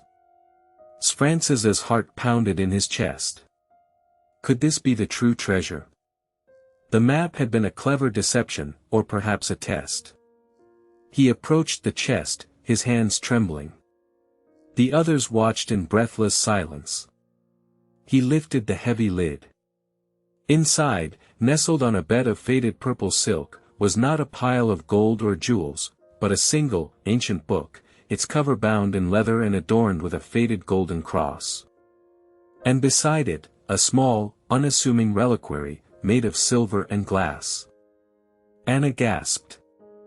"The book of the prophet Daniel, and a piece of the true cross," she whispered. "This is a treasure beyond any emperor's dream." But their triumph was short-lived. The sound of clapping echoed through the chamber, a slow, mocking applause that seemed to come from the very stones. They spun around, drawing their weapons. From the shadows, a figure stepped into the torchlight. It was a man in the dark robes of an Ottoman official, his face partially hidden by a black turban. "A remarkable discovery, Chancellor," the man said, his voice smooth and cold. "You have saved me the trouble of digging for it myself." Francis recognized him. "Kara Mustafa," he spat, "the Sultan's new hound." The Ottoman commander smiled. "The Sultan's will is my own. You have been a persistent thorn, but your journey ends here. The relic and the book will be taken to Constantinople, and you will be executed as traitors." Behind Kara Mustafa, a dozen janissaries emerged from the shadows, their weapons drawn. Theodoros and his warriors stood ready, but they were outnumbered. The chamber, which had seemed like their salvation, had become their tomb. The true test was not finding the treasure, it was surviving the ones who wanted it. The air in the chamber was thick with tension, a single heartbeat away from bloodshed. Francis's mind raced. They were hopelessly outmatched in a fight. His eyes fell on the open chest, the book and the reliquary within. "You want the treasure," he said, his voice steady despite the fear. "Then take it. But do you think the Sultan will let you keep it, Kara Mustafa? You think you will trust the man who holds such power?" Kara Mustafa's smile faltered for the briefest of moments. The seed of doubt was planted. "Kill them and take it all," he snarled, but the hesitation was enough. Theodoros threw a torch at the janissaries, creating a wall of flame and smoke. In the chaos, Anna grabbed the book and the reliquary, and they fled, not up the stairs, but deeper into the ancient complex, into a darkness that promised either escape or a dead end. The question now was not about the treasure's power, but who would survive to wield it. What was the prophecy written in that ancient book? And what would happen if it fell into the hands of a man like Mehmed? The answers were hidden in the shadows ahead, waiting for them. And for you, the question is, will you be there when they find them? If you want to uncover the secrets of the book and the fate of Francis and Anna, you need to hit that subscribe button right now. The next chapter is one you won't want to miss. The torchlight flickered, casting dancing shadows on the ancient stone as Kara Mustafa's voice sliced through the chaos. "A wall of fire? Truly, Chancellor. You think smoke will save you from the Sultan's justice?" But his confidence was a mask, and Francis saw the crack. The seed of doubt had been planted, and now it was festering. In that single, agonizing moment of hesitation, Theodoros and his maniots didn't just throw torches, they threw everything they had. Overturning braziers, shattering oil lamps, they turned the chamber into a furnace. The janissaries recoiled, their discipline breaking in the face of the blinding, consuming blaze. It was a desperate gamble, a single roll of the dice with their lives as the wager. And for a heartbeat, it worked. They ran. Not up towards the entrance and the waiting Ottoman forces, but down, into the unknown bowels of the ancient complex. The passageway was narrow, rough-hewn, and utterly black. The only light came from a single torch Theodoros had managed to keep alight, its flame struggling against the oppressive darkness. Behind them, the sounds of confusion and coughing were slowly replaced by the enraged orders of Kara Mustafa. He wouldn't follow them into the unknown without hesitation, but he would follow. That was his nature. Anna clutched the ancient book and the reliquary so tightly her knuckles were white. Every step was a gamble, a descent into a past that was not just abandoned, but deliberately sealed. The air grew stale, and the walls began to glisten with moisture. They were going deeper than any of them had imagined, into a labyrinth that had not seen the light of day for centuries. The tunnel finally opened into a vast, natural cave, a cathedral of stone that took their breath away. Stalactites hung from the high ceiling like the teeth of some slumbering beast, and the air was cool and still. But it was what they saw at the far end of the cave that made Francis's heart seize. A faint, ethereal light glowed from a crack in the rock face. It was not the warm light of a torch or a fire, but a cold, silver luminescence, like moonlight. They approached cautiously, their weapons drawn. Through the crack, they could see a larger cavern, and in its center, a figure was sitting on a boulder. It was an old man, with a long, white beard that touched his chest. He wore the tattered robes of a Greek Orthodox priest, and his eyes were milky white. He was blind. He did not turn as they entered. "You took your time," the old man said, his voice a dry rustle. "I have been waiting for you for a very, very long time." Francis stepped forward, his hand still on his sword. "Who are you?" he demanded. The old man chuckled, a dry, rasping sound. "A keeper of secrets, Chancellor. A guardian of what was lost. My name is Methodius. I was a scribe in the imperial library before the fall. When the end came, I did not flee with the others. I came here, to the heart of our ancestors' glory, to guard the truth." He gestured with a gnarled hand towards the book Anna was holding. "You carry the work of my master, the last great scholar of our faith. It is a chronicle, yes, but also a key. It tells of the treasure that was hidden to save our people, but it also contains a warning. A warning of a third betrayal, that will doom any who seek to use it for their own glory. The Sultan wants this book to find the treasure. But there are others who would use it to start a war that would consume the world." Methodius's words hung in the air, heavy with prophecy. "A third betrayal," Anna whispered. "We have already faced two." The old priest nodded slowly. "You have been betrayed by those who should have been your allies, and by those you trusted with your life. The third will be the most painful, for it will come from within your own heart. The book speaks of a choice, a sacrifice that must be made. The treasure is not just gold, it is a symbol of hope. If it is used to raise an army, it will only lead to more bloodshed. It must be used to rebuild, to create a new home for our people, not to avenge the old." He turned his blind eyes towards them, as if he could see into their very souls. "But the one who wields the book must be pure of heart. Tell me, George Francis, are you ready to give up your dream of restoring the empire? Are you ready to choose the future over the past?" Before they could answer, a distant rumble echoed through the cave. The sound of stone grinding against stone. Kara Mustafa had found the tunnel. Methodius's blind eyes widened. "You have brought destruction to my sanctuary," he said, not with anger, but with sorrow. "You must go. Take the tunnel behind me. It will lead you to the surface, far from this place.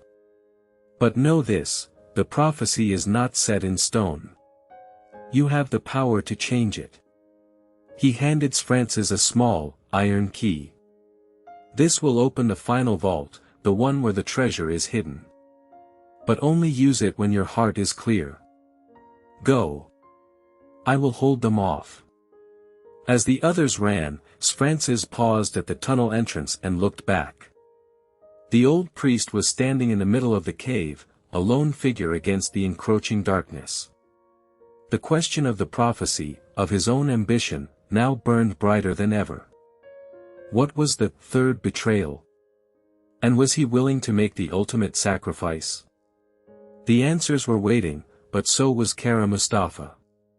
And for you, the question is, will you follow Francis into the unknown to uncover the fate of the treasure and the truth of the prophecy? If you want to see if they survive the hunt and what choice Francis makes, you need to hit that subscribe button right now. The next chapter is one you won't want to miss. The rumbling grew louder, a grinding, hungry sound that echoed through the dark. Francis didn't need to look back to know what was coming. Kara Mustafa had found them. They ran, their torches casting frantic shadows on the cave walls, the blind priest's final words burning in their minds. The tunnel was a tight, suffocating passage that seemed to go on forever, sloping upward. Just as their lungs were about to burst, they burst through a curtain of thick brush, the cool night air a shock against their faces. They were on a hillside, the moon casting a silver light on a sea of olive trees below. The distant rumble of the cave entrance collapsing was a sound of finality. Methodius had sealed their escape, and in doing so, had sealed his own fate. They stood there, panting, the weight of his sacrifice pressing down on them. They were alive, but the hunt was far from over. Kara Mustafa was relentless, and the prophecy of a third betrayal still hung over them like a sword. They moved through the olive groves, putting as much distance as possible between themselves and the mountain. Eleni led the way, her knowledge of the terrain proving invaluable. They traveled all night, not daring to stop until the first blush of dawn painted the eastern sky.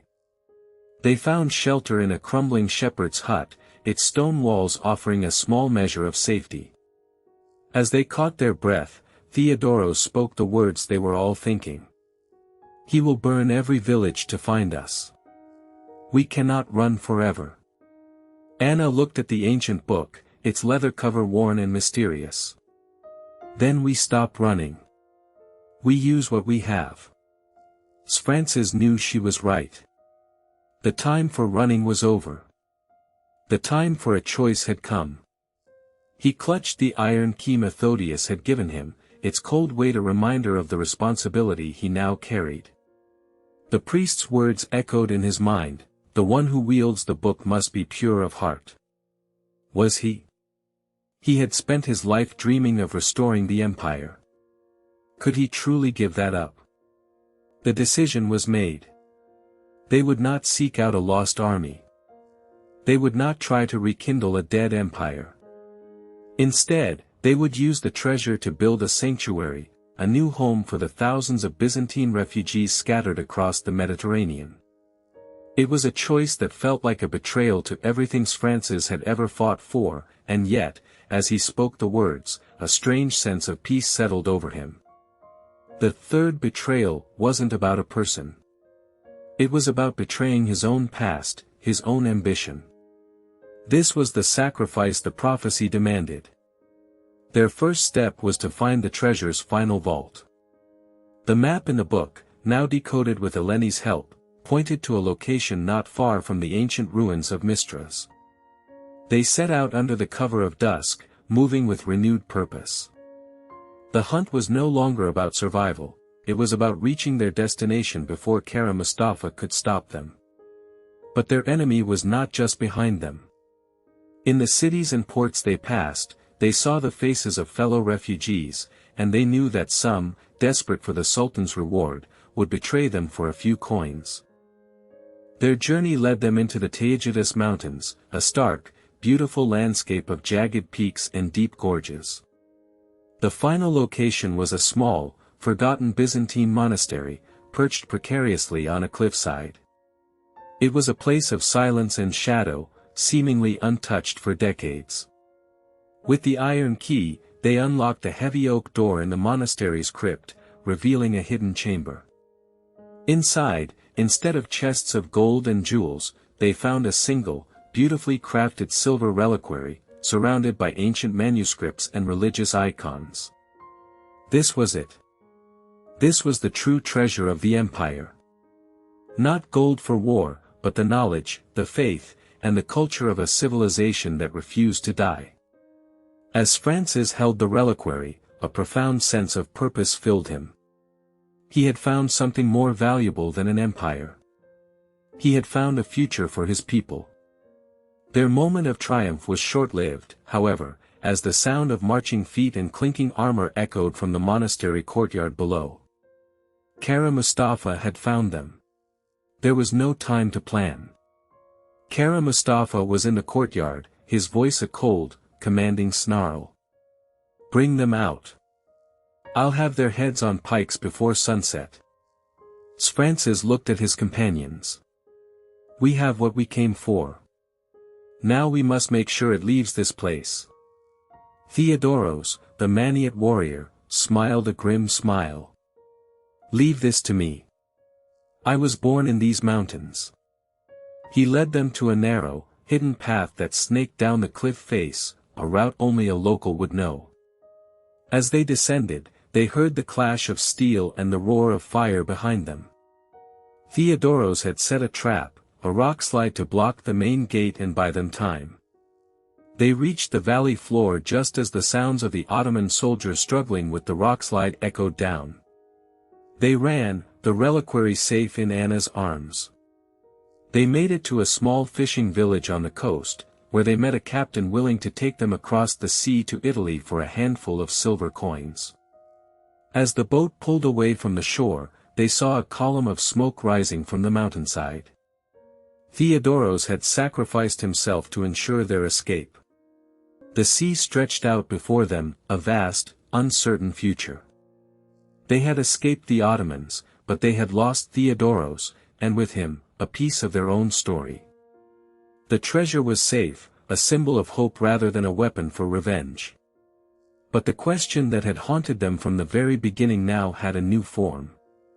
In the shadows of Europe, a new power was stirring, one that saw the fall of Constantinople not as a tragedy, but as an opportunity. As Anna looked back at the fading coastline of the Morea, she knew their journey was not over. It was a new beginning. But for Francis, the true test had just begun. He had the treasure, but could he build the future it promised? And what of the third betrayal? He had thought it was about his own ambition, but what if it was something more? What if the true betrayal was yet to come, from the very people they were sailing to meet? The next chapter of this story is not written in the mountains of Greece, but in the courts of Italy, where a new conspiracy is brewing. Don't miss the next episode, where we uncover the secret plans of the ambitious Cardinal Bessarion and his quest to control the fate of the Byzantine legacy. Subscribe now and hit the bell so you don't miss what happens when Francis discovers that the greatest threat to the treasure may not be the Ottoman sword, but the silver tongue of a friend.